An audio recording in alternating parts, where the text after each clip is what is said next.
Bienvenidos nuevamente a nuestro segundo podcast sobre Aprendamos Geografía. Soy Lautaro Barrera, profesor de Geografía, y en este segundo episodio vamos a trabajar qué es el espacio geográfico.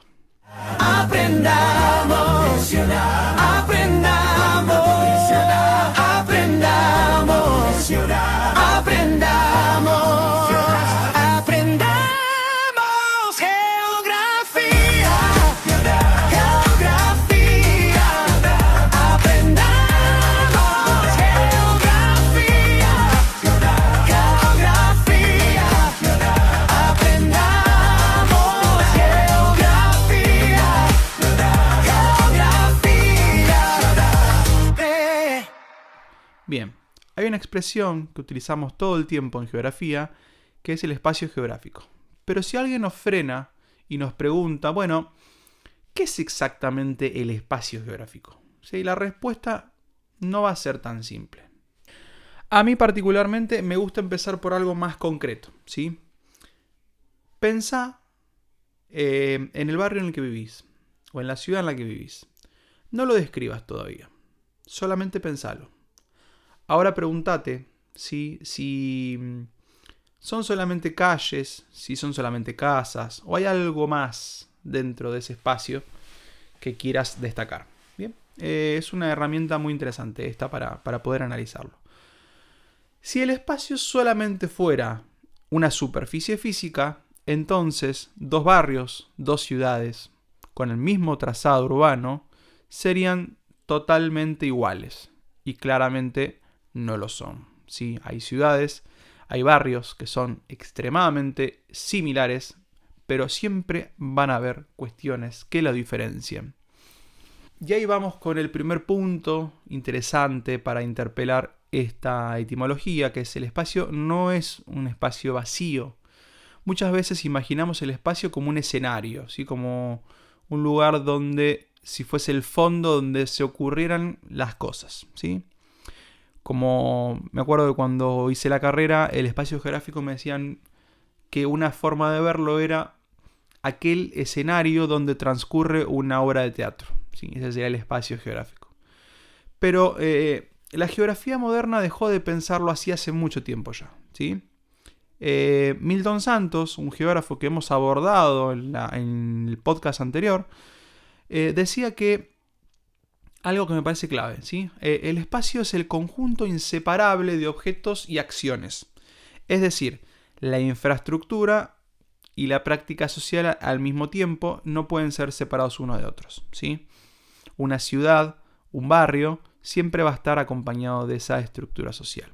Bien, no es solamente una ruta, no es solamente un camino. Es entender que quién la usa, para qué la usa, ¿sí? Quién puede circular y quién no, también hacen de que ese espacio se cargue de relaciones. Y esas relaciones son importantes para entenderlo, ¿sí? Entender ese espacio es importante para nosotros, para poder tener un diagnóstico mucho más certero de ese espacio que estamos analizando. Es por eso acá que tenemos que también charlar un poquito sobre el ambiente en el cual vamos a vivir, ¿bien? Cuando hablamos de ambiente hablamos de naturaleza y sociedad sumados, ¿sí? Pero no solamente como suma, sino como un todo. Acá recordemos que hay una frase en matemática que la suma de las partes no es igual que el todo, ¿sí? El todo no es igual que la suma de las partes, sino que es un conjunto indisoluble. En este caso el ambiente representa eso. Es la naturaleza más la sociedad, pero no las podemos analizar de manera separada, ¿sí? Carlos Reborati, en el libro Ambiente y Sociedad, lo explica muy bien, en el cual recomiendo que lo tengan como material de lectura. Es un libro de muy fácil lectura y interesante para el análisis de esta cuestión. Durante mucho tiempo se explicó el espacio como la suma entre la naturaleza y la sociedad como cosas separadas.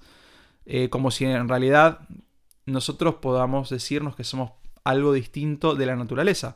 Sin embargo, el humano nace de la naturaleza misma, ¿sí? Así que no es una suma mecánica, no podemos decir esto más esto es igual a aquello, porque en realidad no es el clima y la población por lados distintos, sino que es una interacción, ¿sí? Nosotros somos parte de esa naturaleza, podemos analizarlo como cosa distinta porque somos una sociedad, pero no dejamos de ser un resultado mismo de la naturaleza.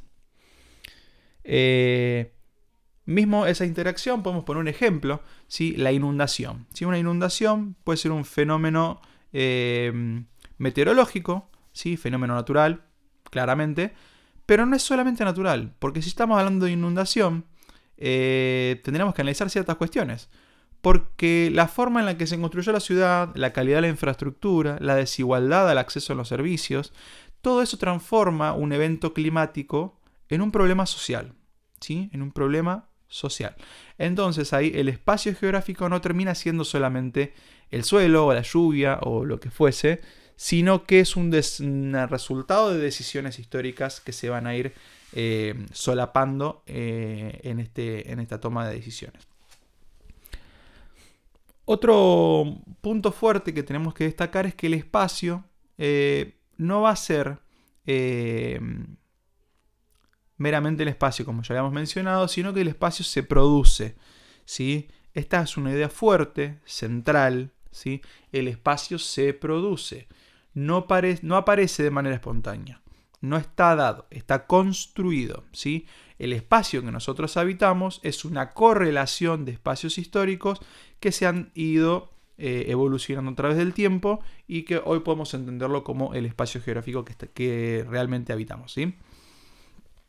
Henry Lefebvre, por ejemplo, hablaba de la producción del espacio y lo interesante es que no se refería solo a la construcción material, sino que se refería a la producción social de este espacio, ¿sí? La producción social que cuando se decide dónde poner un hospital, dónde hacer una autopista, dónde permitir barrios cerrados o no, dónde van a surgir crecimientos planificados crecimientos urbanos no planificados, como pueden ser villas miserias, favelas o barrios precarios, son parte de la producción social, ¿sí? El hecho de que una decisión esté tomada o no tomada es parte de la producción social también. Y esas decisiones no son neutrales, ¿sí? Pensalo así. Si mañana una línea de transporte deja de pasar por tu zona, tu barrio va a cambiar. No cambió el suelo sigue siendo el mismo.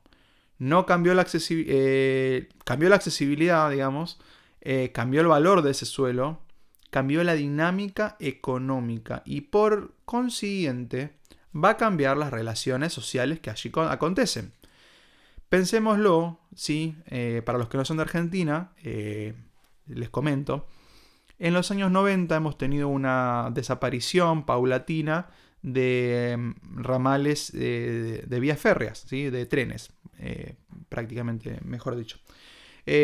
Por lo tanto, donde anteriormente el tren pasaba, ¿sí? Deja de ser un lugar de tránsito para las economías regionales y demás, y pasan a ser líneas muertas, es decir, que la dinámica de transporte va a transcurrir por otros lugares.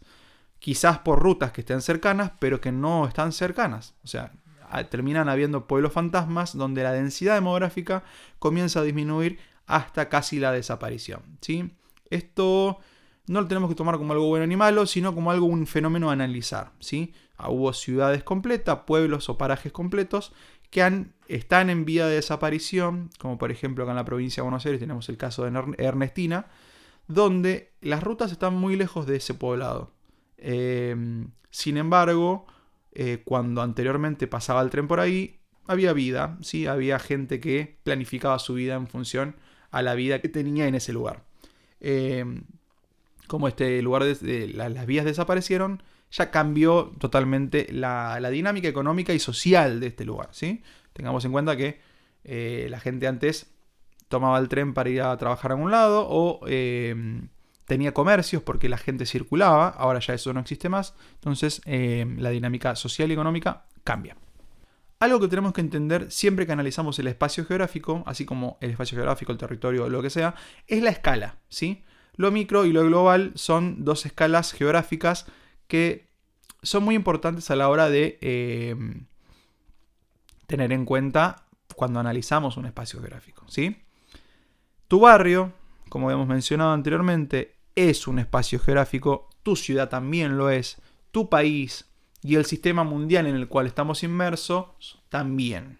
Lo interesante es que cada escala está conectada una con otra, ¿sí? Muchas veces grandes ciudades son el centro neurálgico de toma de decisiones políticas y económicas de otros territorios, que no tienen por ahí nada que ver. Un gran ejemplo es la bolsa económica de Wall Street, ¿sí? Donde acontecen un montón de situaciones financieras que una caída en la bolsa de Wall Street puede afectar negativamente a un territorio que está a más de 3.000, 4.000, 5.000 kilómetros, ¿sí? Esto es muy importante entenderlo. También es importante entender que a veces estas decisiones puedan afectar otros territorios, ¿sí? Un ejemplo de esto es, por ejemplo, la soja que se produce en la región específica de Argentina responde a una demanda global. Entonces lo global incide en lo local. Y así, de la misma manera en la que nosotros por ahí podemos tener una sobreproducción, va a hacer que las dinámicas económicas desciendan los precios internacionales, por ejemplo, ¿sí? Esto no es tan lineal, pero es importante entenderlo en esta lógica, ¿sí? ¿Cuál sería el sentido de por qué lo entendemos así? ¿Sí? Porque el espacio construido, entonces entendemos que puede transformarse, ¿sí? Si creemos que el territorio es simplemente naturaleza, las desigualdades parecen inevitables. Pero si entendemos que las ciudades se organizaron según determinadas lógicas económicas, entonces podemos discutir esas lógicas y hacer que la realidad cambie, ¿sí? De que las cosas sean distintas a tal cual las entendemos hoy en día. Y ahí la geografía deja de ser descriptiva y se vuelve un poco más política, no partidaria, política en el sentido, ¿sí? Más profundo, vinculada a las decisiones colectivas, ¿sí? Lo mismo que mencionábamos anteriormente, el tren dejó de pasar, es una decisión política. Te puede gustar, no gustar, pero es una decisión política al fin, ¿sí? Por ejemplo, en la decisión, vamos a poner otro ejemplo de la ciudad de Buenos Aires, es la creación del puerto de Buenos Aires durante el Virreinato del Río de la Plata, ¿sí? La creación del Virreinato del Río de la Plata potencia un paraje que anteriormente la ciudad de Buenos Aires no tenía otro sentido mucho más que el del contrabando, el de una villa muy sencilla, una villa en el sentido de paraje, no era una ciudad tal cual, era un poblado bastante precario. La creación del Virreinato del Río de la Plata y la decisión del puerto de Buenos Aires, que sea uno de los puertos más importantes de este virreinato, posiciona a la ciudad de Buenos Aires como un lugar muy importante en la toma de decisiones económicas y políticas de esta región, ¿sí? Y hasta el día de hoy lo vemos porque Buenos Aires es la capital de Argentina y termina siendo muy importante para el desarrollo de nuestro país. Y a modo de cierre, a veces me gusta pensar que el espacio es como una conversación silenciosa entre pasado y presente, ¿sí? Es siempre una conversación entre el pasado y el presente. Nunca vamos a crear un espacio en el cual nos veamos totalmente alejados de lo que haya pasado 100, 200, 300, 400 años atrás, ¿sí? Volviendo al ejemplo de Buenos Aires, si uno la transita, puede dar cuenta que hay calles adoquinadas que fueron adoquinadas hace 100 años, 200 años. Hay incluso en la zona de San Telmo lugares donde todavía están planteados como para dejar al caballo atado, ¿sí? Lugares donde incluso transcurrieron, por ejemplo, batallas, ¿sí? La toma de Buenos Aires por parte de los ingleses en la primera invasión y la segunda invasión inglesa. Todas las calles que transitamos, no necesariamente de Buenos Aires, sino en todo el mundo, fueron decisiones de otros, ¿sí? La infraestructura que usamos responde a prioridades que alguien estableció. Es como cuando nos mudamos a una casa nueva, ¿sí? ¿Por qué el baño está ahí? Y bueno, alguien decidió que el baño tenía que estar ahí, ¿sí? Por una decisión económica, porque le resultaba más barato la construcción en ese lugar, o porque le gustaba, ¿sí? Porque estaba justo afuera de la salida de su habitación y decía, bueno, si tengo que ir al baño, estoy cerca de él, es una decisión también bastante acertada. O realmente porque decía, bueno, tiene que estar un poco más lejos de donde comemos, qué sé yo, son decisiones. Son prioridades que otros marcan en nuestro territorio, en nuestro espacio geográfico. Y las desigualdades que vienen aparejadas no aparecen solas, ¿sí? Que haya lugares que sean inundables y que son lugares donde familias encuentran ese lugar para vivir, es porque realmente el sistema quizás no los encuentra valiosos. Entonces toman las decisiones de crear sus asentamientos en esos lugares, y cuando acontecen grandes problemas vinculados a lo climático, se inundan y demás. Bueno, ¿qué pasó? Son los espacios que tenían disponibles, ¿sí? Los espacios por ahí de mayor valor económico ya estaban repartidos o dueños de alguien más.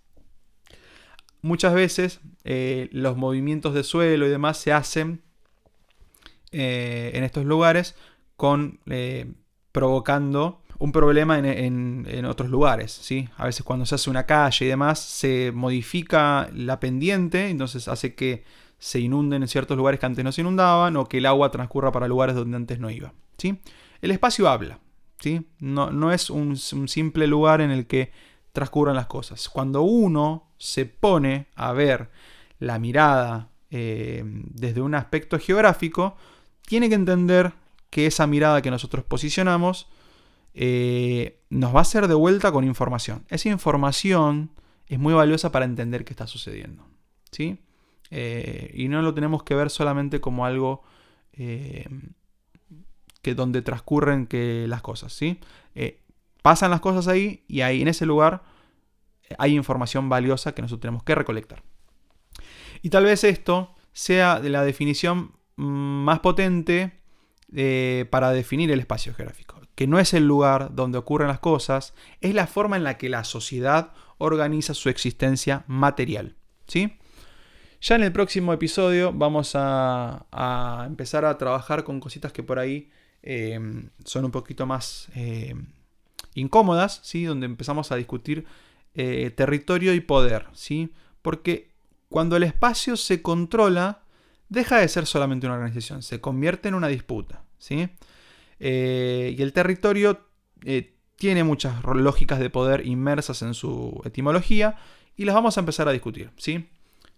Nos quedamos ahora solamente con la definición de espacio geográfico, que no deja de ser un palimpsesto, como habíamos comentado en la clase anterior, en la cual decíamos que constantemente se está reescribiendo, y que no es que cada reescritura borra lo anterior, sino que es una sobre otra, constantemente.